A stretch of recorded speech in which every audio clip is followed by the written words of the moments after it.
Welcome to Failed Utopia, the podcast about utopian ideas and paradise lost.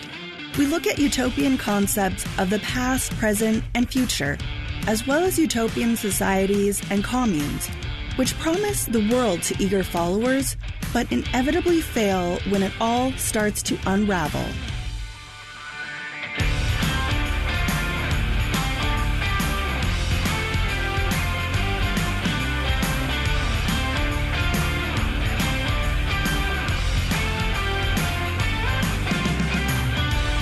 Welcome back, Failed Utopians. This is Anna, your mean and ugly podcast host.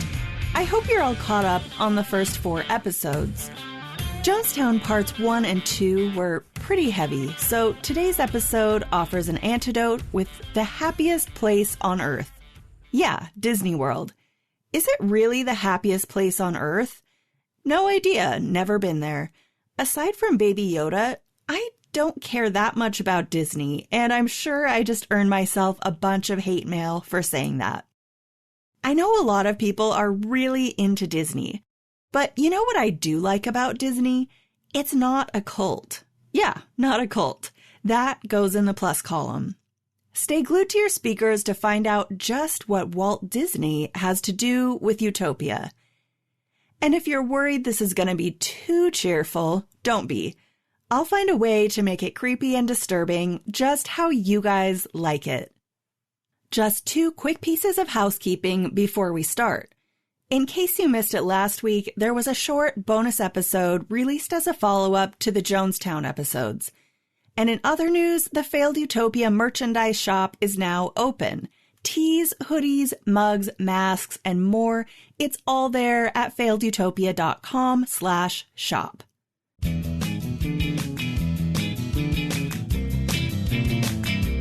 While Disney may be best known for charming musical adaptations of gruesome old-timey fairy tales, Disney also does a bunch of other stuff. In addition to the animation studio that made the name Walt Disney famous, the company has grown to encompass innumerable animated and live-action movies and television shows. And they've acquired other networks and franchises, including 20th Century Fox, FX, National Geographic, ESPN, Pixar, Marvel, Lucasfilm, and a ton more. They also operate theme parks, water parks, and resorts all over the world. Today, the Walt Disney Company is a global behemoth that seems poised to continue growing. So, how did it all Walter Elias Disney was born in Chicago in 1901. He was a gifted artist from the beginning, and in 1923, Walt co-founded Walt Disney Productions with his brother, Roy, and another partner. Walt was an innovative animator, and with his creation of the beloved character Mickey Mouse in the late 20s, paved the way to fame and success, which would include over 20 Academy Awards given to Walt in his lifetime. In 1955, the Disneyland theme park opened on the site of a former orange grove in Anaheim, California, with the substantial price tag of $17 million. The park overcame a rough opening and some subsequent ups and downs to become the iconic family vacation destination we know it as today. A few years after Disneyland's launch, the Disney brothers began planning a new theme park near Orlando, Florida, which would feature the experimental prototype community of tomorrow, or Epcot. For those just learning about Disney World for the first time like I am, Walt Disney World Resort in Orlando actually consists of 4 theme parks, the first of which was the Magic Kingdom, and the second was Epcot. In his 2001 book, Married to the Mouse, Richard E. Fogelthong analyzes Disney World from the perspective of Walt Disney's desire to remove barriers to innovation, which he identified as traditional property rights, zoning and building codes, and elected politicians.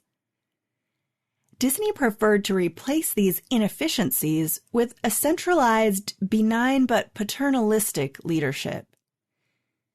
In the book's preface, Fogelthong poses the question, Is the Disneyland model of centralized land ownership and private government best, or is the status quo of democracy and capitalism a better arrangement?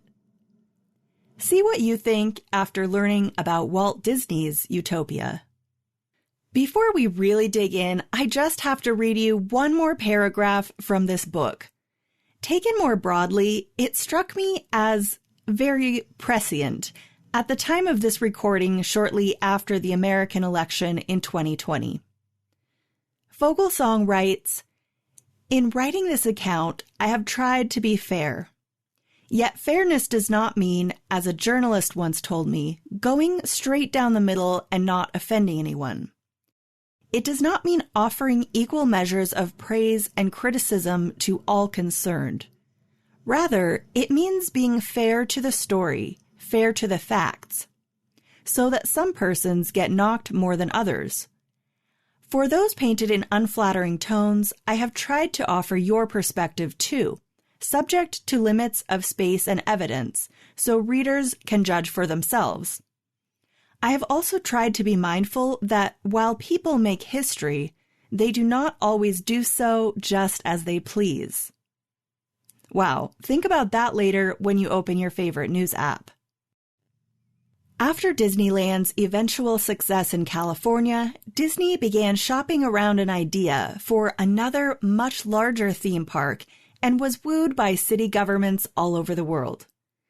After an unfortunate misstep in St. Louis, when Walt Disney's pride was wounded by a slightly offensive remark by a city official, Orlando, Florida became the new home for the proposed Walt Disney World Resort in 1963. Central Florida's culture and economy would be vastly transformed by the massive economic boom and growing pains created by Disney World's opening. It's not uncommon for city governments to go to great lengths to woo commerce giants and other entrepreneurs to their cities for the purpose of economic development. This is frequently carried out through the offering of tax breaks, with the hope that the ensuing economic benefits from added jobs will more than make up the difference to the local economy. Think back a few years to when Amazon got in a little tiff with New York City. What made the partnership between Disney and Orlando so remarkable was that, in trying to attract Disney's interest, Orlando ended up offering the improbable perk of allowing Disney to form its own private government, regulating land use exempt from Florida's building and zoning regulations, designing and building their own infrastructure, and even setting up their own police and emergency services. Ultimately, they never set up an official police force, instead choosing to rely on hundreds of private security guards. These so-called security hosts make traffic stops with flashing red lights, issue citations, conduct surveillance and investigations, and wear uniforms that look like police uniforms. In a court case, security hosts were asked to explain their uniforms, and the employees asserted that the uniforms were costumes, as though they were just like any other Disney cast member dressed up as the Beast or Snow White. While the private security force keeps law enforcement from having to deal with small infractions like speeding or shoplifting, there have been documented instances when 911 calls for serious crimes at Disney, which go first to Disney employees, were not appropriately passed on to official law enforcement. Disney prefers to downplay security and law enforcement operations as much as possible, with the justification that they don't want to create uncomfortable guest experiences.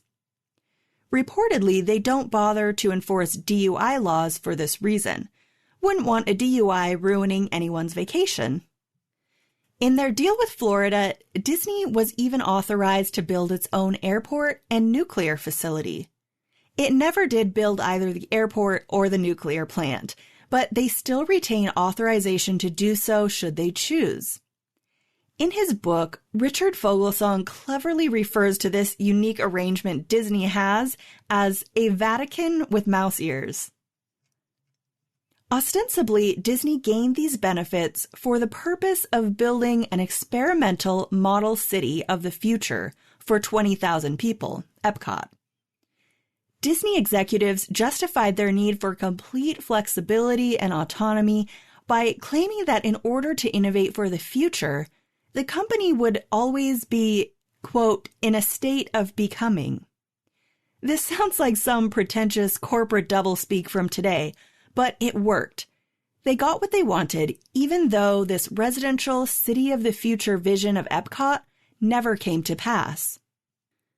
After the 1963 decision to proceed with development in Orlando, the Walt Disney Company worked on planning and land acquisition in secret until the fall of 1965, when they made their plans public.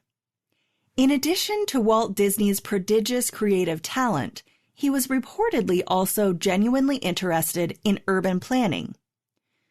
Walt Disney was obsessed with the idea of creating a new kind of community from scratch that solved what he perceived to be the problems of urban life. That was his utopian idea, as the 1950s gave way to the social changes and upheaval seen in many urban centers of America through the 1960s. The design of the 300-acre Epcot community was inspired in large part by the 1964 World's Fair held in New York. In fact, Epcot is sort of like a year-round World's Fair. The idea of Epcot, or Experimental Prototype Community of Tomorrow, was a beautiful community designed for the work and play of 20,000 residents. Residents wouldn't own land and they wouldn't vote, which somehow was peddled as an idea that would increase government responsiveness. I couldn't find a great explanation of this theory, but it seemed to have something to do with the gridlock that can ensue when a city's residents can obstruct any idea they don't like, or when local government just ignores the needs of the people. Urban planning played a big role in the Epcot concept, and architecture itself can be a powerful motif in some utopian thinking. In this case, Epcot was designed on a radial map, like a wheel with spokes, with a dense urban business center surrounded by rings of apartments. On the ring outside of that would be a green belt and recreational areas. And lastly, low-density single-family housing would make up the outer rings, what I consider suburbs. One of the more outlandish features of Epcot was a transparent dome enclosing the inner rings in climate-controlled comfort. High-speed electric rail would connect all the rings on this radial map. Schools, playgrounds, churches, and more would all be connected by walking paths, trains, monorail, and a continuously running conveyor belt system carrying electric tram cars, modeled after a system at Disneyland and dubbed the Wedwey People Mover. The Wed in Wedwey stood for Walter Elias Disney, his initials, by the way. A lower level would be reserved for trucks and delivery vehicles with integrated access to service elevators. The next level up would be for cars only, with no stoplights for those passing through and plenty of parking lots off to the sides. And the ground level would be reserved for pedestrians. No traffic, while electric monorail trains would whiz overhead. The Epcot community was also to be connected by rail to the nearby amusement park and an industrial park, where many of the city's residents would work. This was all in the interest of eliminating what Disney considered to be the problems of current urban living, including traffic congestion and the tacky, chaotic mishmash of shops, restaurants, and motels that surrounded Disneyland in Anaheim, much to Walt's chagrin. He resolved to avoid the problem this time around by purchasing a large swath of land surrounding Disney's property in Florida, so that any development surrounding his theme park could be tightly controlled and kept organized and tidy. Epcot was also billed as a testing and proving ground for all of America's newest ideas and technology for urban planning and living. The community would never be considered complete and static. Instead, it would be constantly evolving, what was referenced earlier as in a constant state of becoming. As Walt Disney himself put it, Epcot will always be a showcase to the world for the ingenuity and imagination of American free enterprise. Very utopian. If you really want to get a sense of Walt Disney's magical thinking about his Epcot venture, follow the link in the show notes to watch his 1966 Epcot promotional video. It's really cool. It uses maps and models to show Walt's visionary concepts for Epcot, and features a bunch of amazing retro footage of Disneyland. You can also see right through the antiquated film how charming and charismatic Walt himself was. I actually found myself being convinced of the genius of Epcot as I watched it. Sadly, this would be the last on-camera appearance by Walt before his death from lung cancer just a couple of months later. He didn't live to see his dream of Disney World and Epcot come to fruition. I wonder what Epcot could have become if Walt had lived to oversee it. Of course, there's always the possibility that it would have broken his heart to see that his imagineered Utopia didn't turn out the way he planned. After Walt's death, his brother Roy and the rest of Disney were somewhat ill-prepared to proceed with Walt's Epcot dream. It was Walt's passion, and most of the vision was only in his head. But they had to proceed with it somehow. That's how they'd gotten their sweetheart deal with Florida in the first place. They decided to carry on by creating their Disneyland-style Magic Kingdom theme park and then go on with Epcot, based on the as-yet-unseen promotional video. In the wake of Walt's death, his brother Roy and the Disney company managed to convince stakeholders that the project was still on and wouldn't suffer from the loss of its visionary, and construction commenced.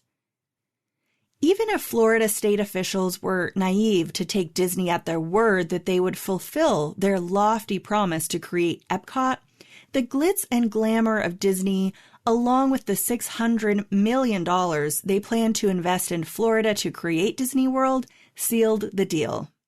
Work continued apace, and the Magic Kingdom theme park portion of Disney World opened on schedule in 1971, 5 times larger than the original Disneyland park in California.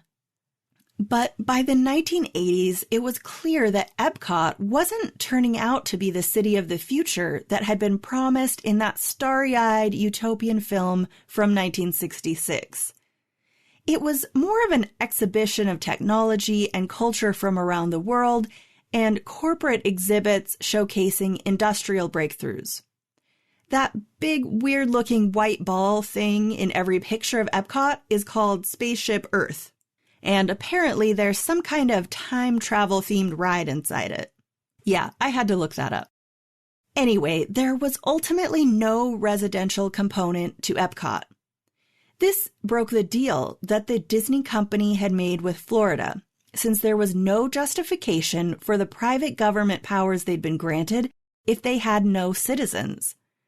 But by this time, there was so much momentum behind the juggernaut that was Disney World that they got away with breaking their promise to create the model city of tomorrow scot-free. Despite over-promising and under-delivering and not really offering any explanation, after the opening of Epcot at Disney World in 1982, attendance shot up over 80%, generating millions of dollars in profit. The Disney brand itself only became more successful, growing in popularity and opening resorts and parks all over the world. The Disney ethos of total customer satisfaction, attention to detail, immersive experiences, and a shiny veneer of sparkling, wholesome cleanliness has kept their reign going for over 60 years. And the kitschy, fabricated main streets of their parks and resorts do sort of evoke the utopian dreams of Walt Disney. So, Walt Disney World, who is this a utopia for? The owners? The guests? The workers? Spoiler alert, it's not the workers. A 2018 survey found that almost 3/4 of the 30,000 employees at Disneyland in Anaheim, California, didn't make enough money to cover their basic expenses each month, and 2/3 were food insecure. 1 in 10 said they'd been homeless within the past 2 years. And a concierge who had been working at Disneyland for almost 30 years revealed he had lived in his car at times. He worried about not being able to make a car payment and winding up on the street. Meanwhile, Disney profits increased, prices rose, and park revenues for the quarter hit $5.2 billion. When that survey came out, Abigail Disney, granddaughter to Roy Disney, was livid and told LA Magazine that, quote, "My grandfather taught me to revere these people that take your tickets, that pour your soda, that scrape the freaking bubble gum off the sidewalks every night so you walk into an immaculate place. Those people are much of the recipe for success. There's no excuse for any employee to be using food stamps." Abigail Disney wrote to then Disney CEO Bob Iger to advocate for better wages and treatment for employees, but Iger didn't respond. This is not at all unlike the way many large companies and retailers operate, with armies of low-paid workers making poverty wages and trying to bridge the gap with publicly funded programs like food stamps and Medicaid, while the corporation and shareholders hold on to their billions in profits. One of the most famous examples of this arrangement is, of course, Walmart. Its founding family, the Waltons, are worth around $200 billion, thanks to the retail chain's famously low prices and minimum wage workforce. Some of you might remember a few years ago when McDonald's was roundly ridiculed when its suggested budget for its employees leaked. The budget assumed that the worker had a second job, didn't include groceries, gas, clothing, or childcare, and hilariously included health insurance for $20. The broad perception of that hypothetical budget was that McDonald's had inadvertently proven the impossibility of surviving on their wages. When we see a shiny, clean, idealized facade and ignore the invisible labor that makes it possible, it's not a utopia. It's just a fabricated synthetic reality. It reminds me a lot of the Hunger Games book series, especially The Capital City, a shining beacon of affluence and excess, atop an underground of armies of hidden workers toiling in the worst imaginable conditions. I don't think that a sanitized version of a society that already exists is a reasonable vision of utopia. In fact, that's what a lot of the cults we talk about on this podcast do when things start to go bad. They just create a facade and hide everything going on behind the scenes that's dark and ugly under the rug. But as far as Disney goes, that facade is what going on vacation is all about.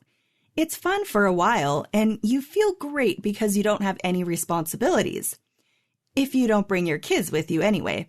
But what happens when you bring everything with you to Utopia, including your work and your family?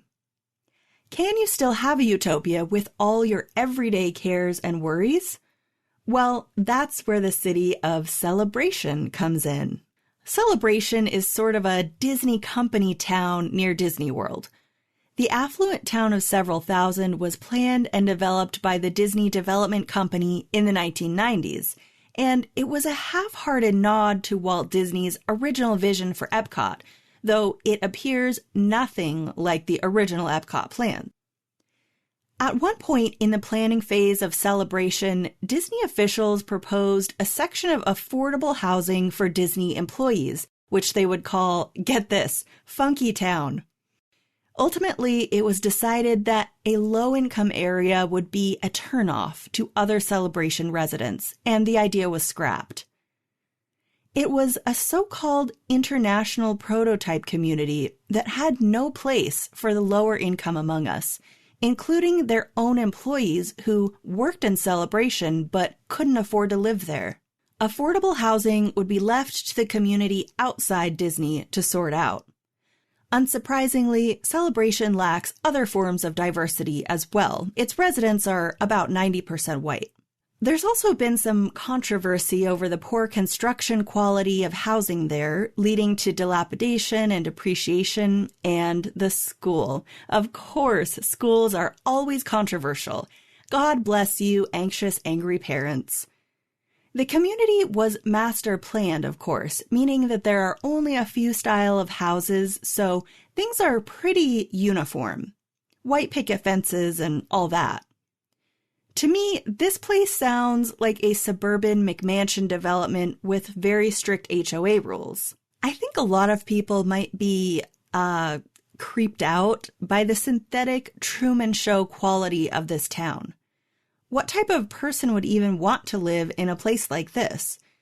Are these the people who move into gated communities and then complain about their neighbor's unsanctioned mailbox or basketball hoop? It turns out quite a few wealthy elites do have homes in Celebration where they live out some sort of fantasy, but it's a select few who can afford it, even if they like the vibe. Well, failed utopians, that's it for this episode. Maybe Disney World is not a utopia, but it's a great place to pretend. Or so I'm told.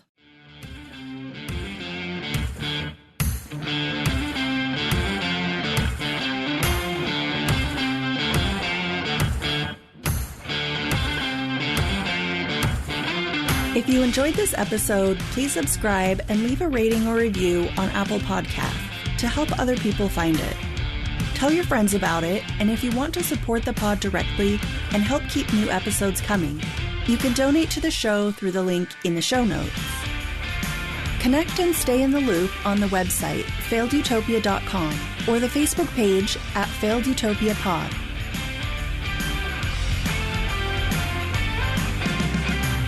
Failed Utopia episodes are written and produced by me, Anna Roberts.